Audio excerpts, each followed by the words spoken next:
Director Dr. Joe, and also other committee members of the symposium organization for the warm invitation. I currently work in the Center for Inflammation, Immunogenic Infection at Georgia State University. And last 10 years, my research is actually focused on understanding the regulation of host responses against infection. Specifically, we are studying the respiratory bacterial infections with non-type of Haemophilus influenza and also Streptococcus pneumonia. Today, I'd like to introduce some of the findings from the study on the pathogenesis of Streptococcus pneumonia, especially how the tissue injury and recovery processes are regulated by the ubiquitinase protein CYLD. In immunology, the innate immune responses was considered as non-specific physiological responses against for the invading microbes before the identification of toll-like receptors. However, since the first identification of toll-like receptors by Drs. Butler and Hoffman, innate immune response was found to be very specific for the highly specific for the pathogens, and also very well organized immune response like adaptive immune responses. Since then, huge effort has been devoted to understand how does the innate immune responses is triggered by the bacterial pathogens, and then how to regulate these responses to regulate or make the adequate amount of inflammatory response during the infections. And then, because the importance of toll-like receptors, a huge effort have been devoted to understand identify the specific pathogen-specific immune responses to develop the therapeutic strategies to targeting the infections. And as you can see here, this cartoon summarizes the major findings from the toll-like receptors and then represent one of the most important signaling pathway, which is bacteria can be detected by the toll-like receptors, and then host to the cells can activate the downstream signaling pathway to induce inflammation, and then NF-kappa is the major signaling pathway, can be mediated from the toll-like receptors. And then this signaling pathway, TREP6 plays as a key signaling regulators to activate the NF-kappa signaling pathway by forming the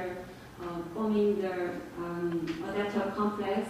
And then in this signaling pathway, TREP6 ubiquitination is the key protein modification, which is critical for the activation of NF-kappa. Because of that region, regulating the TREP6 can be the major target for the treating the disease. Among the many signaling pathways, mediating NF-kappa signaling pathway has been tried to be used as a drug in the clinics. However, most of the clinical trials or trials for targeting the positive signaling pathway to regulate inflammation often fails in the clinics due to the significant side effect. Thus, many researchers studied to find the drug targets by targeting the negative regulative signaling pathway for the NF-kappa. And then CYLD was one of the negative regulator found as a candidate for the drug. And the CYLD was originally found as a tumor suppressor because the mutation or deficiency of this protein was found from the skin tumor patient cylindromatosis. Later, 3 major papers showed that CYLD can function as NF-kappa negative regulator for the NF-kappa by ubiquitinating key signaling adapter molecules for the NF-kappa activation, including the TREP6 and the NEMO. After this report, a lot of the scientists who studied inflammation started looking for the role of CYLD in the in vivo inflammation. And then we also studied the bacterial infections, and NF-kappa is one of the major signaling pathways for mediating inflammation in bacterial infections. We started looking for the role of CYLD in bacterial infections, especially in respiratory bacterial infections. As you can see here, following the infection with a type of Haemophilus influenza, which is one of the major pathogen in the respiratory system. And this anti-HA is a major cause of the otitis media and the pneumonia in human.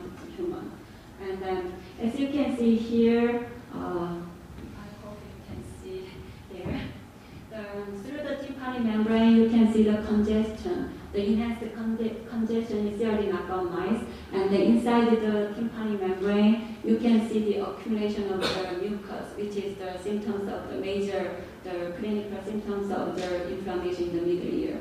And then histological study showed that inflammatory responses in the epithelium of the middle ear is greatly enhanced in CRD knockout mice. And then also we found the similar phenotypes in the lung tissues of the CRD knockout mice, which indicates that CRD is the negative regulator for the inflammation in the respiratory systems in the middle ear and then lung tissues of the mice. And then CRD inhibits anti-HA-induced inflammation by deubiquitinating tractor 6 and 7, which are the key adapters for the anti-HA-induced NF-kappa activation.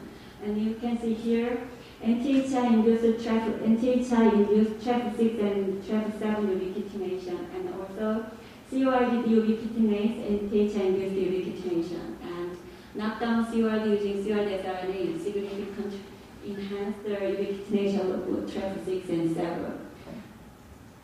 And also in the septic pneumonia model with E. coli mice, we found that CORD negatively regulates E. coli-induced inflammation, which, as you can see here, in the absence of CORD, inflammation can be greatly enhanced by the E. coli, and also E. coli-induced death can be significantly enhanced by the deficiency of CORD.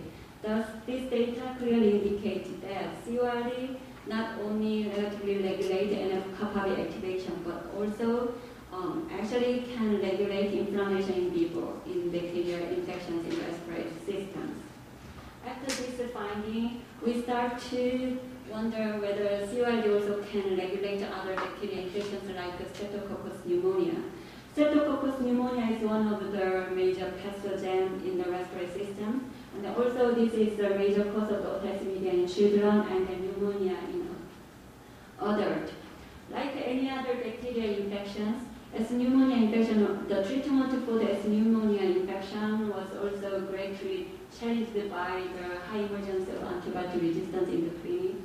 And also, vaccination for the pneumonia has been greatly devastated by the limited efficacy of vaccine to the vaccine serotypes. Since the first use of the conjugated vaccine in children in 2000, SP infection seems to be decreased in the beginning. However, soon later, the unexpected emergence of new pneumonia infection has been reported, and then those new infections were mainly due to the non-vaccine serotypes, which was not included in the vaccine. And then it is thought mainly due to the growth competition between the pneumonia serotypes. So pneumonia can compete for the growth between the serotypes. Thus the vaccination removes the pathogenic serotype, and then makes the new serotypes can survive and then cause the disease in children.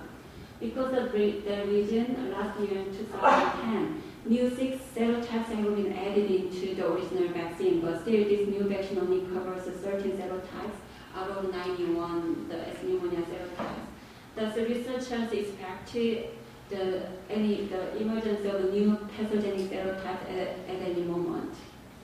The most striking fact in pneumonia infection is that although the mortality by pneumonia has been greatly decreased, but still overall mortality by pneumonia is high, and especially early mortality in severe infection has not been decreased over 30 years. And then also, unlike other bacterial infections, bacterial pneumonia, pneumococcal pneumonia showed a delayed recovery process following the severe infections. However, the underlying molecular mechanisms for this the early mortality and delayed recovery process has not been much studied in the clinics. And then I'd like to introduce 2 major findings from the the study on the pathogenesis and then the role of CYD for regulating this early mortality and then tissue recovery process after severe infection with S. pneumonia. Pneumolysine is a cytolytic toxin and then usually stay inside the cytoplasm of the bacteria. But autolysis of the pneumolysine or treatment of the antibiotics such as the pneumolysine, which can break down the bacterial membrane, can release the pneumolysine to the environment, the tissue environment, and then looks like, as you can see here, wild type inoculated mice don't show the early death. However, if you break down the cell membrane and expose the cytoplasmic component to the tissue, you can see most of the deaths can be enhanced, and then most of the deaths occurs within 24 hours, which indicates that maybe the early mortality induced by S. pneumonia may be caused by the cytoplasmic component of the S. pneumonia. And then by using the pneumolysine mutant, deficient mutant S. pneumonia, we found that pneumolysine may play as a key pathogenic factor for this early mortality and severe infections. As you can see here, wild type, the S. pneumonia cell lysate can induce early mortality similar to the purified pneumolysine. However, pneumolysine deficient S. pneumonia cannot induce the death or even though early death or any death in mice comparable to the control mice, which suggests pneumolysine may be the key pathogenic factor in S. pneumonia-induced early mortality. And histological studies showed that the pneumolysine-induced deaths through the tissue injury and severe hemorrhage in mice, the lung tissues of the mice. And then this is independently from the inflammation, and also we found that the pneumolysine-induced early mortality and tissue injury is independent from the NF-kappa activation. However, interestingly, even though NF-kappa or inflammation is not involved in S. pneumonia-induced early injury and death, but still, CYD showed the phenotype for the S. pneumonia infection. As you can see here, S. pneumonia-induced early death and the pneumolysine-induced early death can be prevented and in CYD knockout mice, which means CYD can activate or can act as a positive regulator for the tissue injury and death in severe pneumonia infections. And then later, we found that CYD knockout mice is highly resistant for the pneumolysine-induced tissue injury and hemorrhage, which means maybe CYD enhances tissue injury hemorrhage. Thus, the deficiency of CYD may result in reduced hemorrhage and injury in the knockout mice. And then, to make a long story short, I can explain this figure. Later, in further study, we found that CYD negatively regulated inhibit type 1 plasminogen activate inhibitor. Type 1 plasminogen inhibitor is the key signaling molecules mediating the tissue fibrinolysis. Thus, deficiency of CYD results in enhanced expression of the PI1 in CYD knockout mice, the cells and tissues. And in fact, the enhanced PI1 expression can actually prevent or act as the protector for the pneumolysine-induced tissue injury and death. As you can see here, neutralizing PI1 using the neutralizing antibody can induce the death in CYD knockout mice. And then later, we found that actually CYD inhibits PI1 by targeting the NPK3-dependent P38 activation. Thus, the S. pneumonia or pneumolysine-induced activation of NPK3 and P38 can be enhanced in CYD knockout mice compared to those of the other type mice. And then actually, if you inhibit the P38 signaling pathway by using the chemical inhibitor or mutation using the genetic mutation in the NPK3 knockout mice, the deaths induced by the pneumolysine or S. pneumonia lysis can be enhanced. Thus, in this study, we found that unlike the common knowledge for the pneumonia infection, actually, as pneumonia-induced early death is caused by the tissue injury and hemorrhage. But before this study, people mainly thought that as pneumonia-induced early death may be mainly due to the inflammation because the patient die too fast in the clinics. When they come to the emergency room, they don't have enough time to really figure out what really happens in this patient because they die within 24 hours. Thus, people simply thought because as pneumonia patient die due to the inflammation in the late stage of the infection, they thought inflammation may be the major cause of the death in this patient. However, our study found that as pneumonia-induced early death is due to the hemorrhage and the injury, and also we confirmed using the human tissues obtained from the severe pneumonia patient who died at the early stage of the infection. And pneumonia is the key pathogenic factor for pneumonia-induced early death and the early injury and death. And then also following the severe injury, host activate NTK3 T-cell signal pathway to express the PI1 and then to try to stop the bleeding and the tissue injury to survive. However, at the same time, pneumonia-induced CYLD and then inhibit PI1 expression and then promoting the pathogenesis, including the dissemination of the bacteria into the systemic circulation. Thus, in this study, found CYLD can be used by the pathogenic bacteria as pneumonia to promote their pathogenesis in respiratory bacterial infections.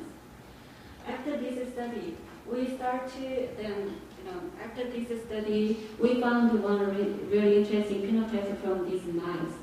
Actually, it has been well known that even though clinical symptoms of pneumonia infections respond rapidly to the antibiotic treatment, however, the radiological features of the pneumonia infection last several months or sometimes even left as a permanent scar tissues in patients.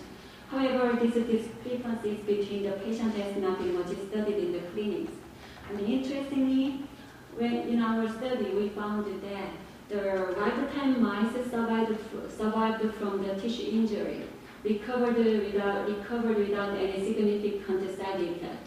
However, survived CYLD knockout mice developed the fibrosis during the tissue recovery stage, which suggests maybe CYLD can also regulate tissue recovery process following severe injury. And to study the role of CYLD in fibrosis, we obtained human tissues with tissue fibrosis and without the tissue fibrosis and compared the expression level of the CYLD in human samples. As you can see here, the lung tissues with fibrosis showed significantly decreased expression of the CYLD in the lung tissues compared with the normal tissues without the fibrosis, which suggests the CYLD may be involved in the tissue fibrosis. However, human studies is not the controlled study, so it is not clear whether low expression of the CYLD is the cause of the fibrosis or the result of the fibrosis.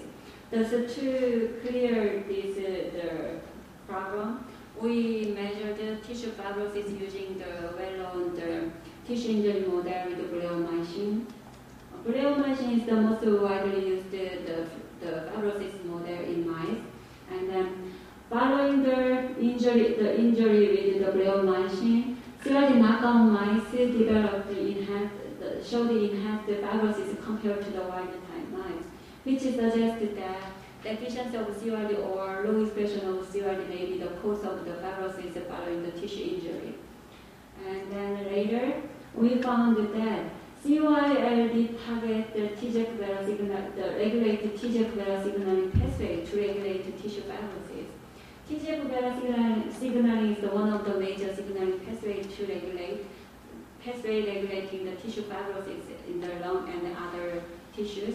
And as you can see here, knockdown CYLD greatly enhanced the response to the TGF-beta responsiveness, which suggests that CYLD is maybe the negative regulator for the TGF-beta signaling pathway. And if you look at the TGF-beta signaling pathway, TGF-beta can bind to the TGF-beta receptor 2, and if TGF-beta binds to the TGF-beta receptor 2, receptor 2 recruits receptor 1 and make the receptor complex, and then phosphorylate TGF-beta receptor 1.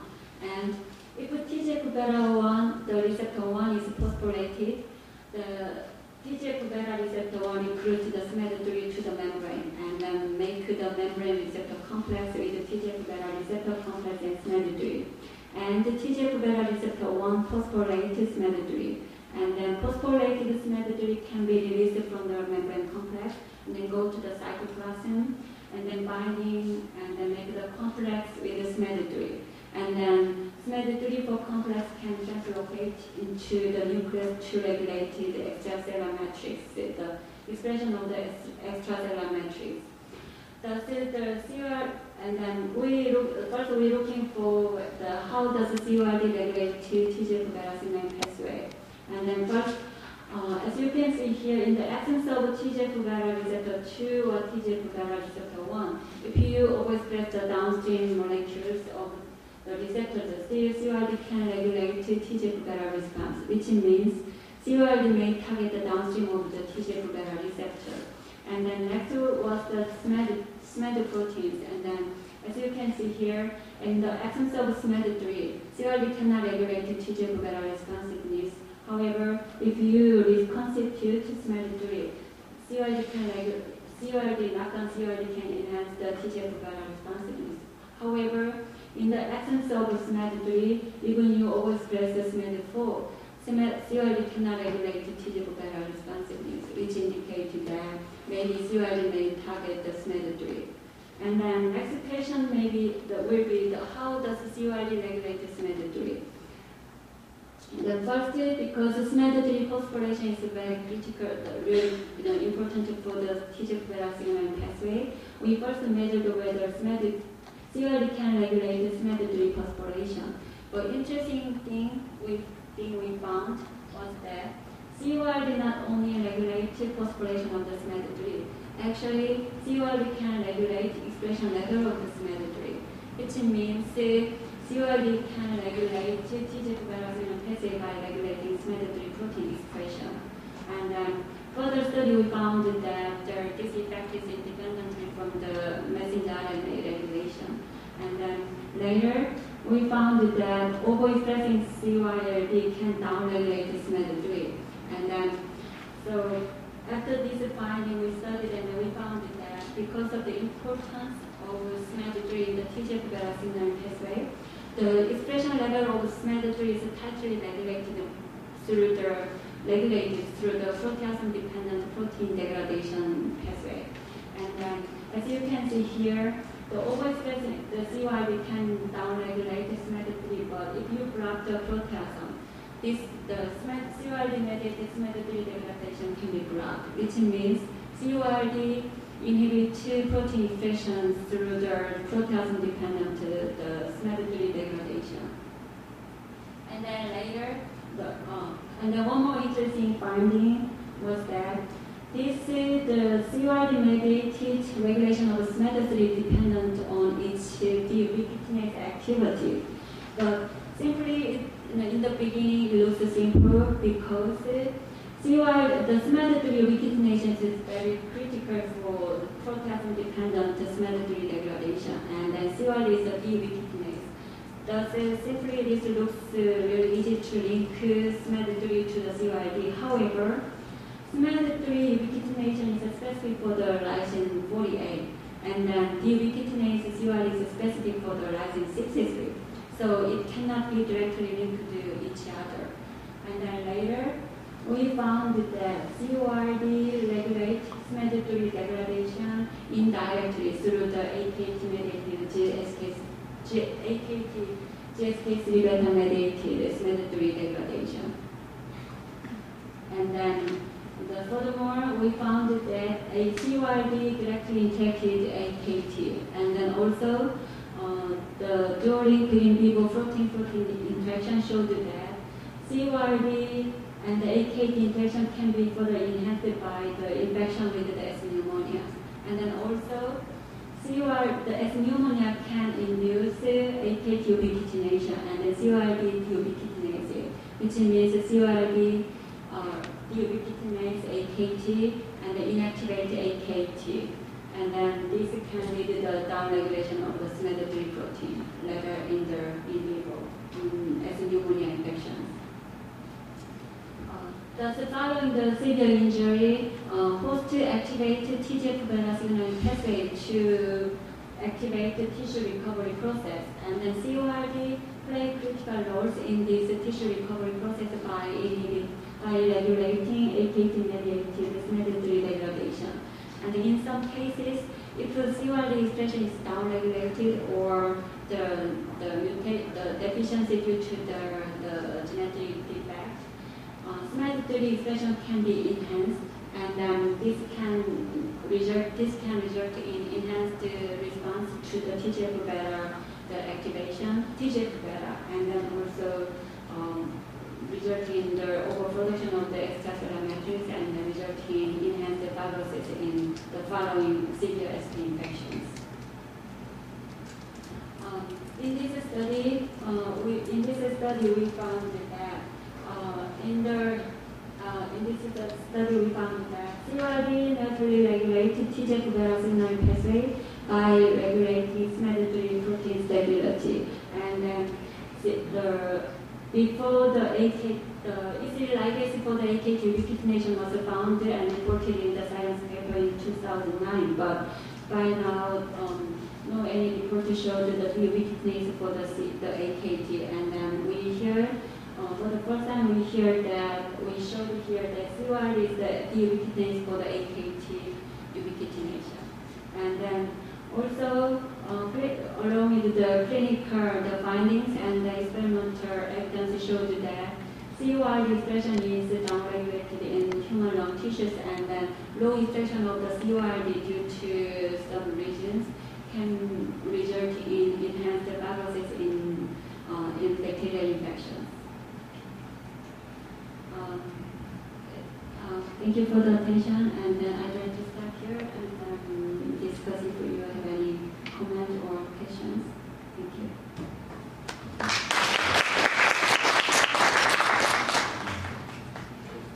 Do you have any questions for this presentation?